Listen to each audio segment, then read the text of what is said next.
போலீசாருக்கு சொந்தமான வாகனம் மூலம் இடம்பெற்ற விபத்துக்கு இழப்பீடாக 3,78,000 ரூபாவை வழங்குமாறு கொழும்பு மாவட்ட நீதிமன்றம் இன்று போலீஸ் மாதிபருக்கு உத்தரவிட்டது. போலீசாருக்கு சொந்தமான வாகனம் ஒன்று மோட்டார் சைக்கிளுடன் மோதி விபத்துக்குள்ளானதில் அதில் பயணித்த பெண்ணொருவர் காயமடைந்ததாக தெரிவித்து தாக்கல் செய்யப்பட்ட வழக்கை விசாரித்ததை அடுத்தே கொழும்பு மேலதிக மாவட்ட நீதவான் விகும் ஏ குலா ஆராய்ச்சி இந்த உத்தரவை பிறப்பித்துள்ளார். 2005ஆம் ஆண்டு மார்ச் மாதம் 3ஆம் தேதி கொழும்பு புல்லர் சந்தையில் இந்த விபத்து இடம்பெற்றுள்ளது.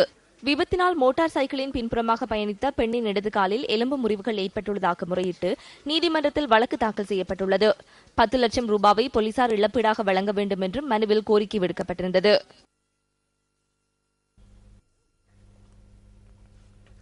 செய்திகள் தொடர்கின்றன.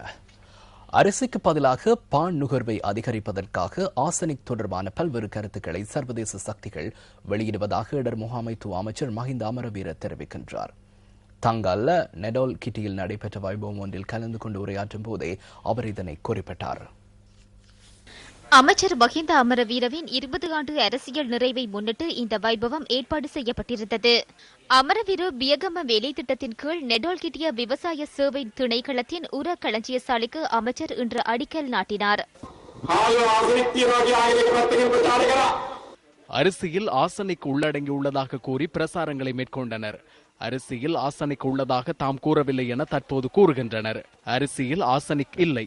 நாங்கள் கோதுமை மாவிற்காக ஆண்டொன்றிற்கு 500 மில்லியன் ரூபாவை நிவாரணமாக வழங்கினோம்.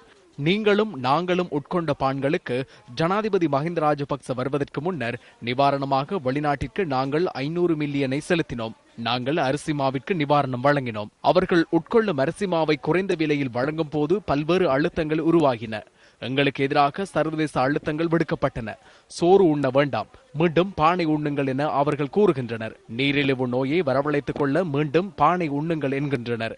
எனினும் இந்த நாட்டின் பொருட்களை ஒரு புறம் ஒதுக்கிவிட்டு வேறு பொருட்களை உண்ண இந்த நாட்டு மக்கள் தயாரில்லை.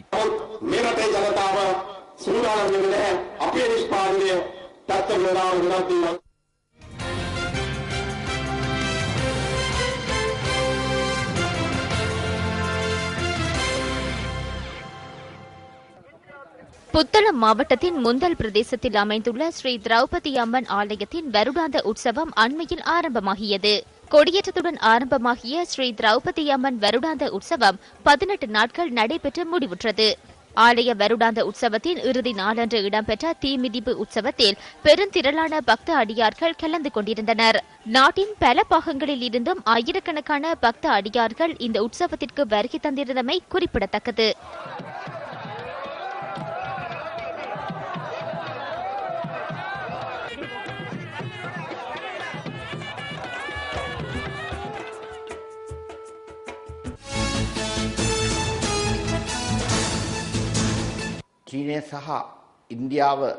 சீனாவும் இந்தியாவும் பொருளாதார ரீதியில் முக்கிய கேந்திர நிலையங்களாக அபிவிருத்தி அடைந்துள்ள நிலையில் அதன் மூலம் நன்மைகளை பெற்றுக்கொள்ளும் சந்தர்ப்பம் இலங்கைக்கு உள்ளது. இந்த நிலையில் இந்தியாவின் சந்தையில் விநியோக வாய்ப்பை பெற்றுக் கொள்வதுடன் சீனாவின் பொருளாதார ஒருங்கிணைப்பாளராக செயற்பட்டால் அந்த நாட்டு முதலீட்டாளர்கள் இலங்கையில் முதலீடுகளை மேற்கொள்ளும் சந்தர்ப்பத்தில் அவர்களின் பொருட்களை இந்தியாவில் விநியோகிக்க சந்தர்ப்பம் கிடைக்கும். இதன் மூலம் இந்திய முதலீட்டாளர்களும் நன்மை அடைவர். அத்துடன் இரு நாடுகளுக்கும் இடையில் நெருக்கமான பொருளாதார உறவை ஏற்படுத்த முடியும். சீனாவுடனான எமது நெருங்கிய உறவுகள் மற்றும் சிறந்த சந்தைப்படுத்தல் உடன்படிக்கைகள் மூலம் இந்தியா உடனான சிறந்த பொருளாதார உறவை நீடிக்க முடியும்.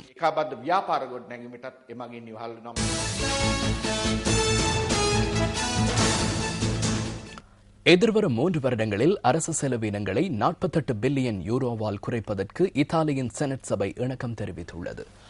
ஐரோப்பாவில் அதிக கடன் பளுவை கொண்ட நாடுகளில் ஒன்றாக விளங்கும் இத்தாலி தமது நாடு பெற்றுக்கொள்ளும் கடன் தொகையை குறைப்பதற்காக இந்த தீர்மானத்தை எடுத்துள்ளது. ஐரோப்பிய நாடுகளில் உருவாகி வருகின்ற பொருளாதார நெருக்கடி தொடர்பில் நியூஸ் ஃபர்ஸ்ட் கொண்டு வரும் விசேட தொகுப்பு அடுத்து.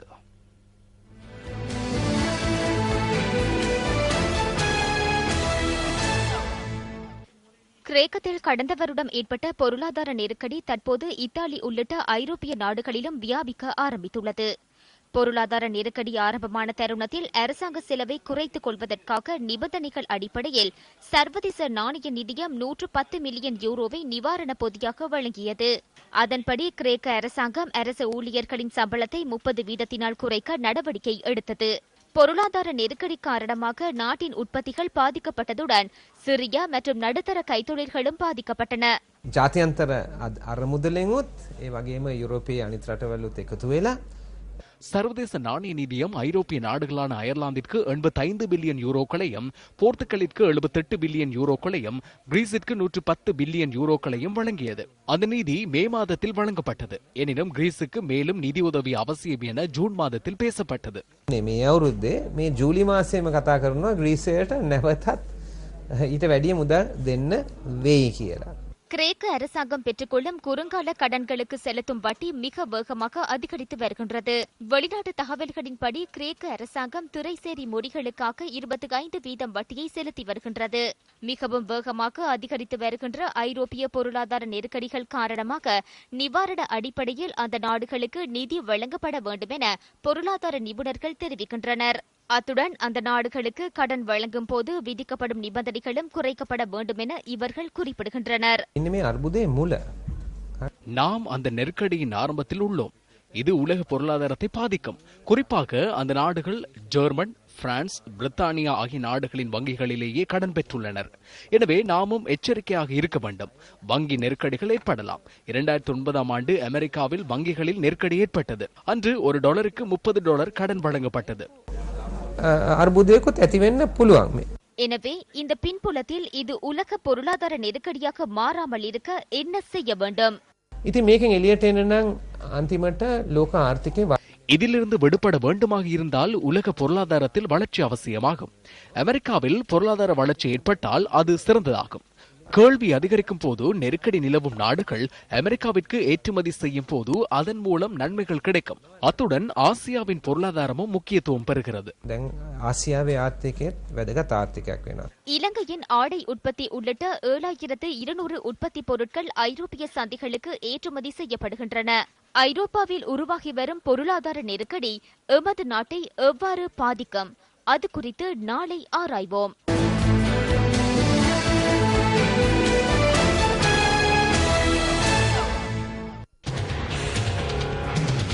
விளையாட்டு ஒரு மனிதனை ஆரோக்கியமாக வைத்திருக்க பெரிதும் உதவுகிறது.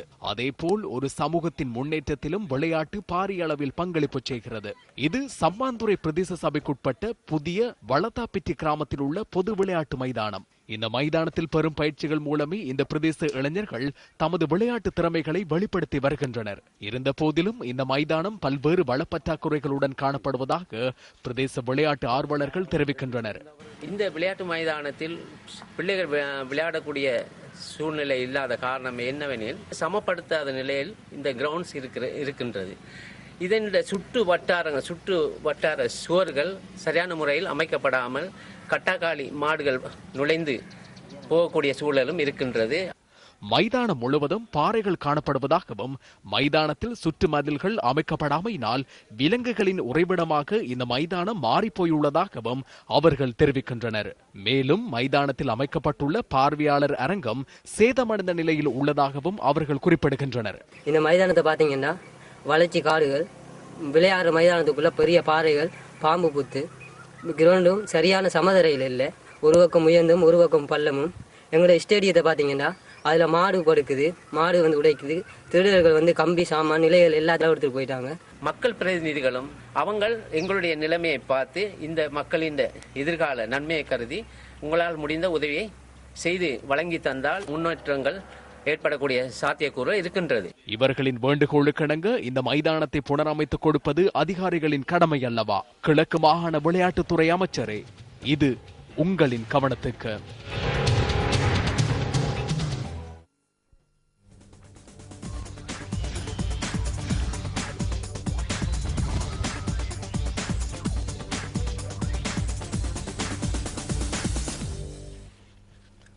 ஆஸ்திரேலிய கிரிக்கெட் விஜயத்திற்கான இலங்கை அணியின் பயிற்றுநராக முன்னாள் டெஸ்ட் கிரிக்கெட் வீரர் ருமேஷ் ரத்நாயக்க நியமிக்கப்பட்டுள்ளார்.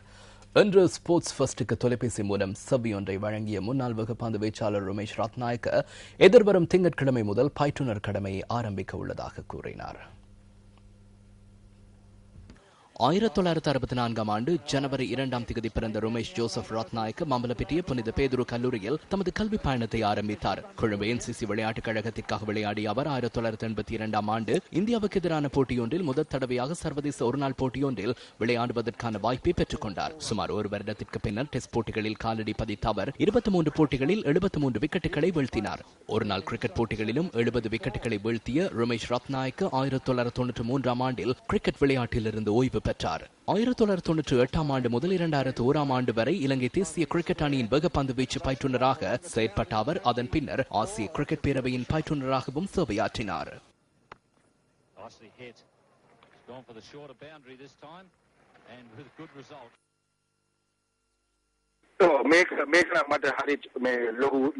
என்ன செய்ய வேண்டும் என்பதை நாம் நன்கு திட்டமிட வேண்டும். முன்னர் ஆஸ்திரேலிய அணி சிறந்த அணியாக இருந்தது. தற்போது அவ்வணி சிறந்த நிலையில் இல்லை. எனவே எமக்கு முன்னோக்கி சென்று வெற்றி பெற வாய்ப்புள்ளது. அநேகமான விடயங்களை நாம் ஒன்றிணைந்து மேற்கொள்ள வேண்டும். பயிற்றுவிப்பாளர்களுடன் ஒன்றிணைந்து அதனை நாம் மேற்கொள்ள உள்ளோம். இதேவேளை 3 மாதங்களுக்குள் இலங்கை கிரிக்கெட் அணியின் நிரந்தர பயிற்றுவிப்பாளர் நியமிக்கப்பட உள்ளதாக இலங்கை கிரிக்கெட் இடைக்கால நிர்வாக குழுவின் தலைவர் உபாலி தர்மதாச தெரிவித்தார்.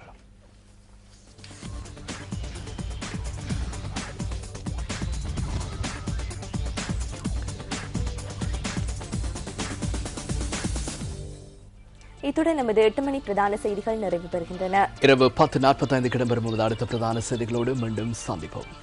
வணக்கம்.